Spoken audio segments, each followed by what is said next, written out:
Hello engineer, তুমি চলে এসেছি নেক্সট টপিক নিয়ে, যেটা হচ্ছে ম্যাগনেটিক ইন্টেন্সিটি। যেমন ইলেকট্রিক ফিল্ড ইন্টেন্সিটি পড়েছি, সেরকম ম্যাগনেটিক ফিল্ড ইন্টেন্সিটিও হয়, যেটাকে আমরা এইচ বলবো। এইচের ফর্মুলা কী হবে, যেটা হচ্ছে V naught by mu naught অথবা বি বাই মিউ। বি মানে হচ্ছে ম্যাগনেটিক ফ্লাক্স ডেন্সিটি, একই কথা, যে ক্লোজ সারফেসে যতগুলো ম্যাগনেটিক ফিল্ড পাস করে, বেসিক্যালি ভালো করে ম্যাগনেটিক ফিল্ডই আর কি। ওর ইউনিট হচ্ছে এ পার এ, মানে অ্যাম্পিয়ার পার মিটার।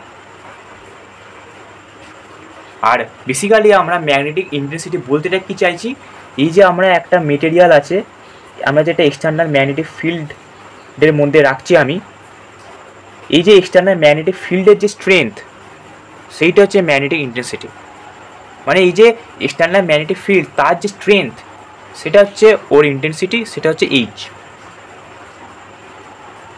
তাই যত এইচ বাড়াবো তত সহজে ম্যাগনেটাইজ হবে। তাহলে বোঝা গেল। এরপর নেক্সট ভিডিওতে চলে আসবো। Bye bye.